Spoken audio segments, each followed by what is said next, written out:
Olá, boa tarde, meus amigos, minhas amigas. Primeiramente, eu queria dizer que é uma honra poder participar desse primeiro encontro do NEP Brasil, transmitido aqui pela rede Amigo Espírita. O NEP tem uma história longa, uma história cheia de percalços, de desafios, mas também uma história cheia de vitórias, cheia de transformações, de muitos corações, cheia de sonhos, sonhos que se realizaram e sonhos que ainda se têm e que movem todos que participam dessa iniciativa, que é o estudo mais sistematizado dos textos do Novo Testamento à luz da doutrina espírita. E, em suma, do estudo dos textos bíblicos à luz da doutrina espírita. Então, coube a mim essa honrosa tarefa de fazer a abertura do primeiro encontro nacional dos NEPs. Era para esse encontro ser presencial, mas em função da quarentena, de tudo que nós estamos vivendo, migramos para um encontro online. Mas isso não diminui em nada o idealismo, isso não apaga o carinho, o amor de todos que participam desse projeto, de todos que estão engajados e semanalmente estudam nos seus grupos, nos seus NEPs individuais, estudam o texto do Novo Testamento, fazendo aí, naturalmente, as conexões com os textos da Bíblia hebraica, do Velho Testamento. As minhas palavras de hoje são palavras muito singelas. No primeiro momento é isso que eu queria dizer. São palavras simples, mas palavras que querem resgatar os fundamentos de um estudo bíblico. Então, embora as ideias sejam simples, elas são muito basilares e a gente, com o tempo, é muito comum nós nos afastarmos dos fundamentos, nos afastarmos da base. E isso não pode acontecer.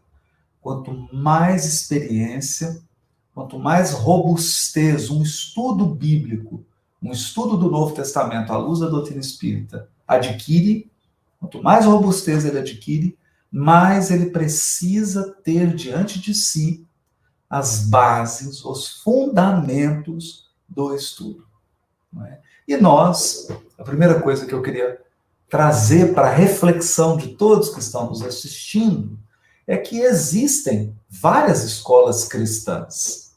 Nós, espíritas, não somos detentores exclusivos do cristianismo. A nossa interpretação espírita não é exclusivista, ela não desmerece outras interpretações de outras escolas cristãs, e nós nem sequer disputamos ser a melhor escola cristã, porque quando nós estamos falando de Jesus e do cristianismo, esse tipo de disputa ele é um pouco sem sentido. Então nós respeitamos todas as escolas cristãs, desde a escola católica até a escola ortodoxa, lá dos primeiros séculos, do século IV, quando a igreja se divide em igreja ortodoxa e igreja romana.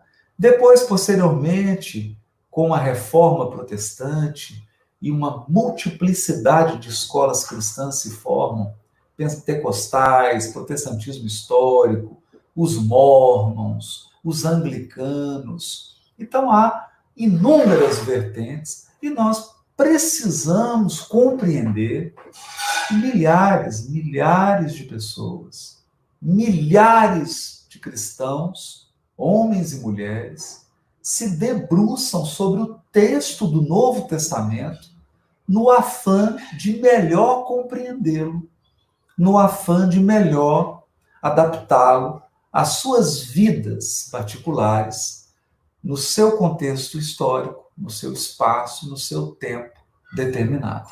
Então, é importante que nós tenhamos essa visão ampla, essa visão histórica, para que a gente não tenha um pensamento mesquinho, um pensamento estreito a respeito do cristão espírita. Por outro lado, quando nós avaliamos a força interpretativa do Espiritismo no que diz respeito ao Evangelho de Jesus, nós precisamos sim reconhecer que temos muito a contribuir, que nós espíritas temos muito a agregar numa compreensão diferente da figura de Jesus e da figura do Novo Testamento. E como isso é muito fundamental, como isso é muito basilar, eu peço desculpa para revisar isso, para repassar isso. Todas as escolas cristãs têm uma visão de Jesus como um salvador automático. O que significa isso? É como se houvesse um processo de salvação mecânica. E, infelizmente, muitos espíritas pensam assim também. Embora não admitam, no cerne do seu pensamento, há essa concepção de salvação mecânica, não é? Então, basta eu ser espírita que está tudo resolvido. Eu já sou espírita, já frequento a casa espírita, não é? Eu me recordo de ouvir várias vezes, né? Muitas vezes, né? Se você não frequenta uma casa espírita, você não é espírita. Né? É curioso, né? Mas não foi essa a definição de Kardec, do verdadeiro espírita. Né? Kardec, ao definir, reconhece o verdadeiro espírita por aquele que toda semana vai à casa espírita. É curioso, a gente precisa tomar cuidado com essas concepções, porque elas aos poucos vão minando os fundamentos da nossa crença, os fundamentos da própria doutrina espírita. Né? Não reconhece o verdadeiro espírito pela sua transformação moral. Pela sua transformação moral. Pelo quanto ele melhora, pelo quanto ele se aprimora moralmente. E pelos esforços que ele emprega para lidar, para domar suas inclinações más. Né? Então, a maneira como ele lida com as suas imperfeições, com seus vícios, né? Com as suas contradições, com as suas idiosincrasias. Não, isso é que define o verdadeiro espírita. Mas, para outras escolas, que alimentam uma concepção de salvação mecânica, basta você ingressar naquela religião, naquela escola cristã, e esse ingresso, geralmente, ele se dá por um ritual de batismo ou coisa que o valha. A pessoa se submete àquele ritual, ele ingressa naquele grupo religioso e está resolvido o problema dele, não é? Infelizmente, como eu disse aqui, muitos espíritas estão alimentando essa concepção. Então, se eu me tornei espírita, eu frequento a casa espírita, está resolvido o problema moral do meu espírito imortal. Será? Será? Será que está resolvido o problema moral? É duvidoso. Né? Então, essa é a concepção de salvação mecânica. Nessa salvação mecânica, em que eu participo de um ritual, ingresso num grupo religioso, qual que é o próximo passo? Adorar Jesus. Então eu preciso adorar Jesus como um salvador, como aquele que opera, como aquele que é o detentor da salvação mecânica. Então eu adoro Jesus e acabou. E a gente também enxerga essa postura dentro do movimento espírita.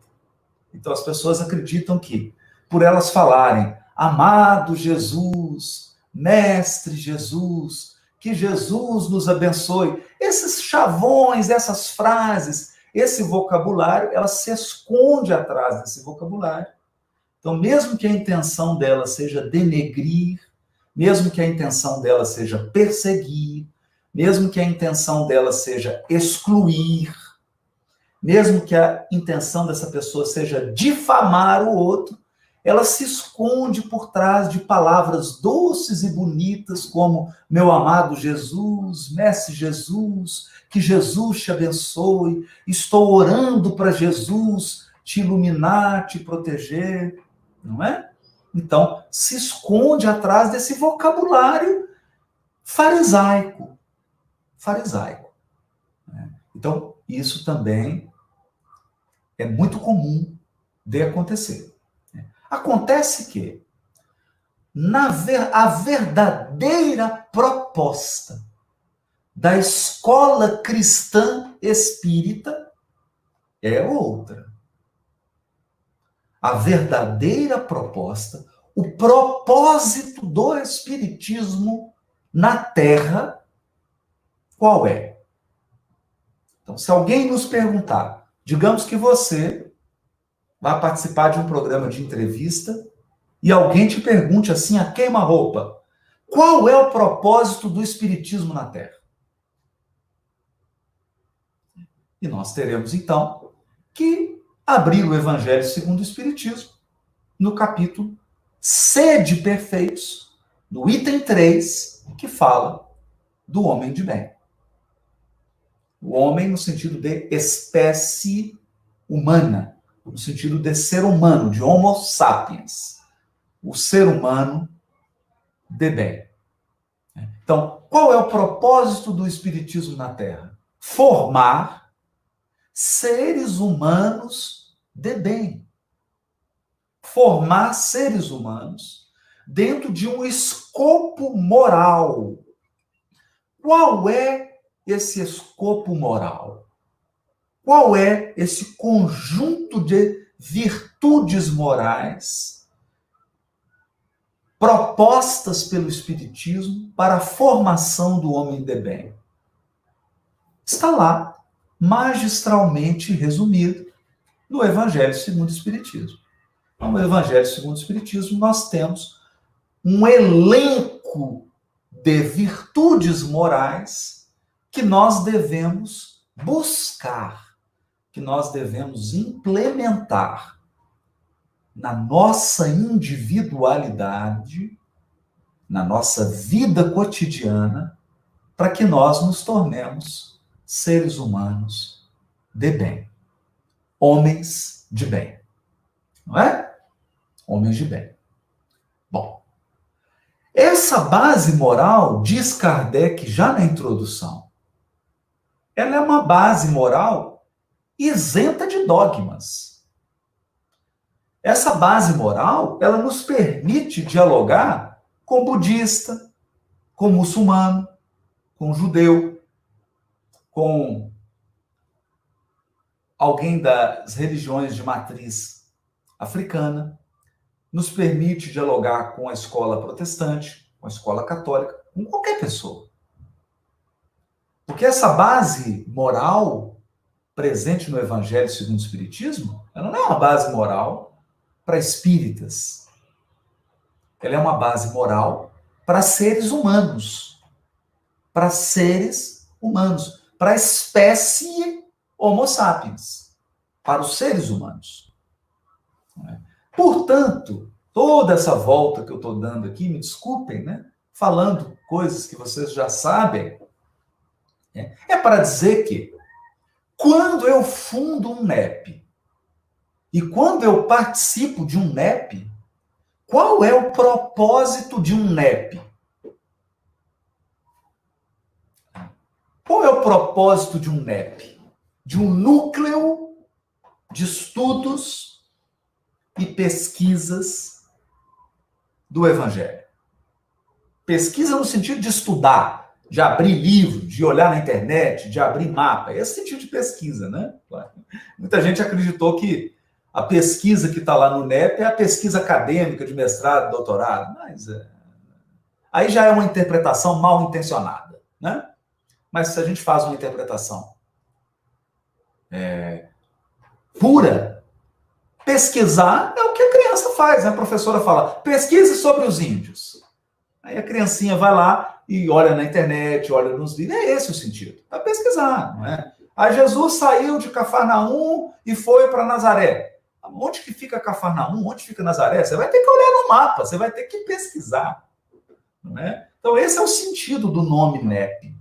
Um núcleo por quê? Porque é uma atividade feita em comunidade, é uma atividade feita entre vários corações que se amam, que se respeitam e que querem o mesmo propósito, querem o mesmo resultado. Que resultado é esse? Qual é o propósito de um NEP? O propósito de um NEP é a formação do homem de bem. Esse é o propósito do NEP. Não faz sentido existir um NEP cujo propósito seja apenas adquirir conhecimentos geográficos sobre o Novo Testamento. Isso não faz sentido. Não faz sentido um NEP cujo propósito seja adquirir conhecimentos históricos sobre Jesus. Não é? Não faz sentido existir um NEP cujo propósito seja discutir questões místicas sobre a natureza de Jesus ou sobre a natureza do corpo de Jesus. Isso não faz o menor sentido. Isso não é o propósito de um NEP. Como não faz sentido existir um NEP para que as pessoas fiquem decorando versículos bíblicos e repetindo como se fossem um papagaio. Repetir versículos bíblicos como se fossem papagaios. Então, o propósito de um NEP é a formação do homem de bem. Então, o que isso significa? Um membro do NEP, um participante do NEP, ele precisa estar inserido num processo individual de transformação moral. Porque reconhece o verdadeiro espírita e o verdadeiro cristão, que é a mesma coisa, verdadeiro espírita e verdadeiro cristão, reconhece pela sua transformação moral. Então, se o estudo e a pesquisa do Evangelho não estão produzindo, em algum grau, a minha transformação moral, eu não estou aproveitando o NEP. É importante dizer isso. São palavras difíceis de serem ditas, mas elas precisam ser ditas. Então, o NEP precisa contribuir para a minha transformação moral. Mais ainda, ele precisa contribuir para a minha educação moral. E educação moral é formação de caracteres novos. Então, tá lá os caracteres.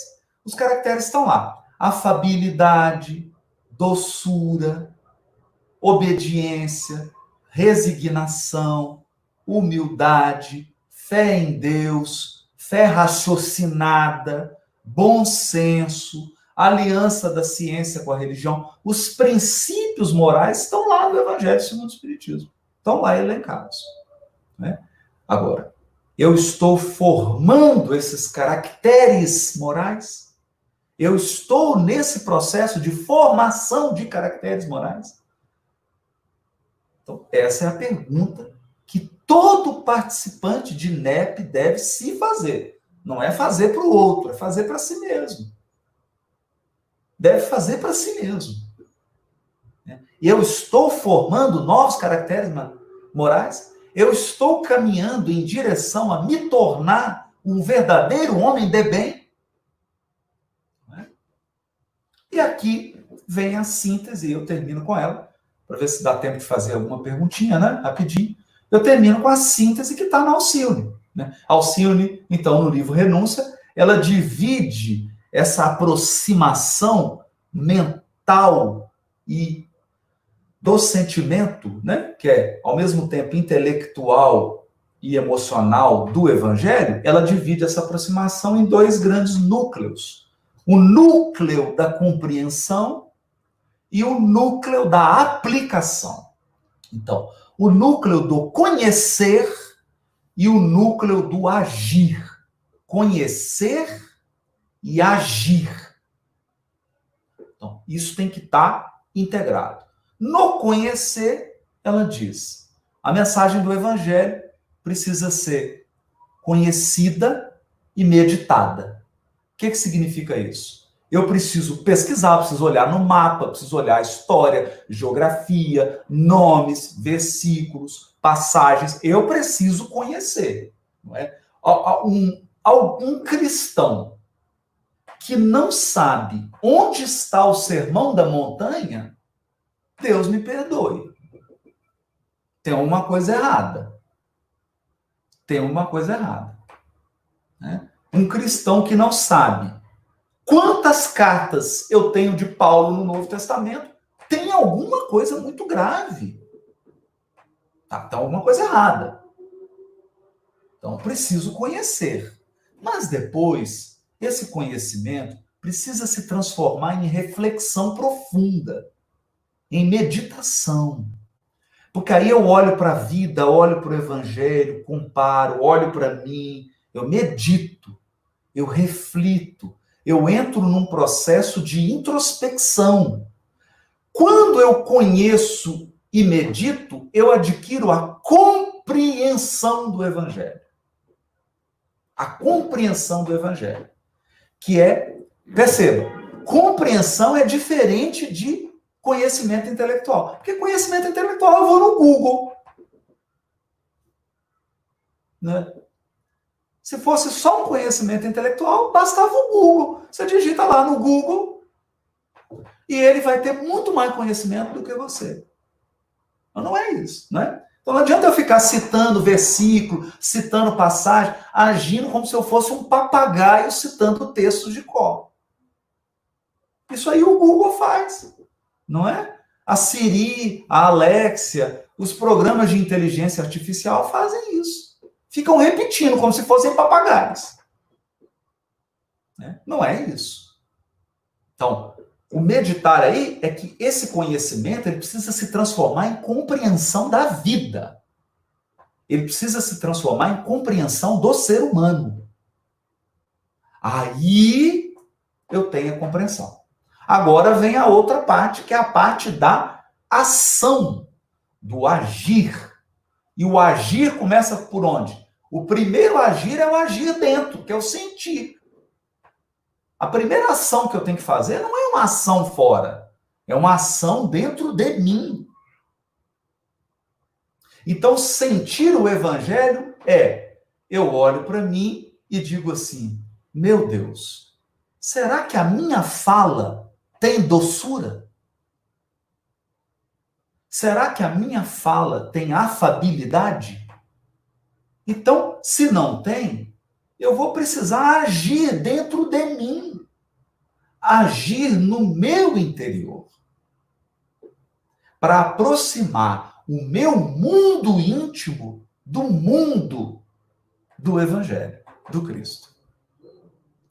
E depois dessa mudança de padrão emocional, depois dessa mudança de padrão do sentimento, eu concomitantemente, trabalho padrões de comportamento, padrões de ação. Aí eu vou me perguntar o seguinte, como eu me comporto nas redes sociais? Como eu me comporto na minha família? Como eu me comporto na sociedade?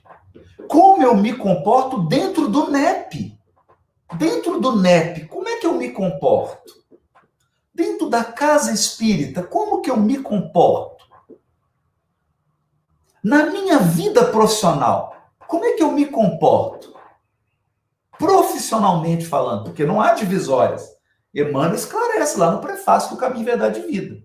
Não há divisórias entre o templo e a oficina. A terra inteira é seu campo de trabalho e seu altar de adoração. A terra inteira. Então, quando eu vou lá para o fórum, eu estou no altar. Lá no fórum, eu estou estudando o Evangelho. Eu estou praticando o Evangelho dentro do fórum. Não tem linha divisória. Não é? E aí eu tenho a mudança comportamental. E eu tenho, então, o conhecer e o agir nesses 4 passos dados pela Alcina. Amigos queridos, essas singelas palavras, vocês já sabem isso, eu estou aqui só repetindo, né? mas é importante a gente voltar para os alicerces, né? É importante a gente nunca tirar os olhos do propósito, nunca tirar os olhos da finalidade, do por que que eu estou fazendo isso? Por que que eu estou fazendo isso? Porque senão a gente se perde nos meios, a gente se perde nos instrumentos, porque perdeu de vista o propósito, porque perdeu de vista o destino onde a gente quer chegar, não é? Eu vou abrir para perguntas aí, né? A Elis Lima está dizendo, será que essa reflexão da Alcione, ela tem a ver com algum aspecto metodológico? Elis, com certeza. É uma metodologia, né? Esses passos da Alcione é uma metodologia. Então, o que ela está dizendo? Quando eu estou me comportando na minha profissão, na minha família, no meu relacionamento na casa espírita, me comportando de acordo com o Evangelho, eu também estou estudando o Evangelho. Não é? Porque só entende verdadeiramente o Evangelho quem o vive. Quem mais compreende o Evangelho é quem mais o vive. Não é quem mais repete versículo ou passagem. Não é esse que conhece mais o Evangelho. Então tem uma metodologia aí, né? Tem uma metodologia. O Tiago Castro está perguntando, Haroldo, fala um pouquinho sobre os cuidados no estudo referente à tradução.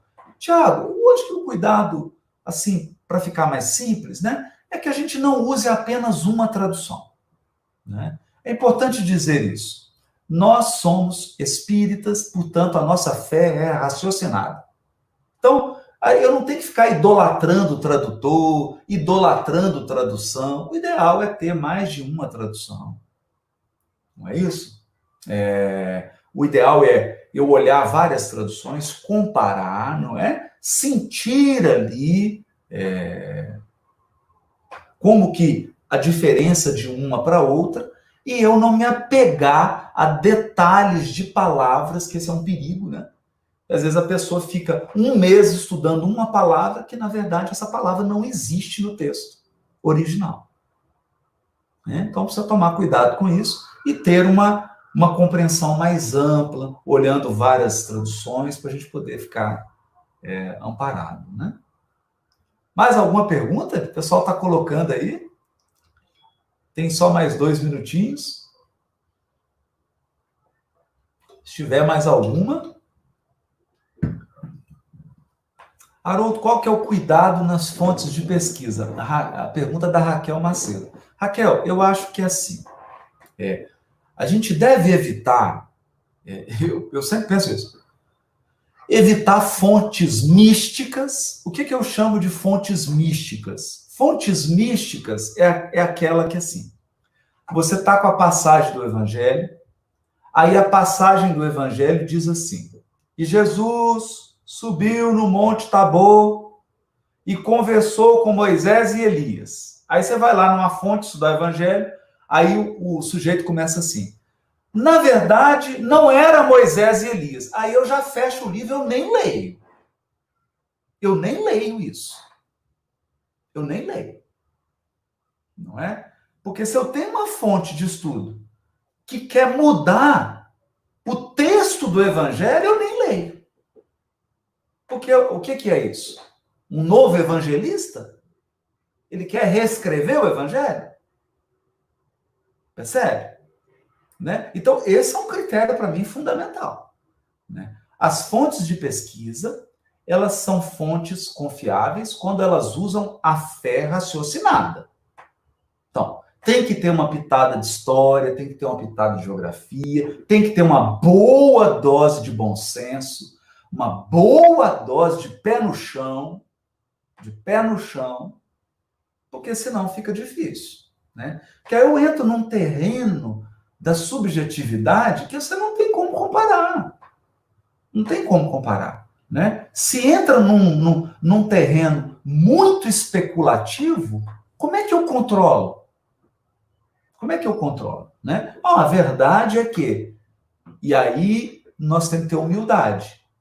Temos que ter humildade, porque tem grandes pesquisadores do texto do Evangelho, e nós precisamos ler esses pesquisadores, a gente precisa da contribuição desses estudiosos para eu não ficar estudando o Evangelho apenas nessa dimensão. Ah, porque um espírito falou que é, então...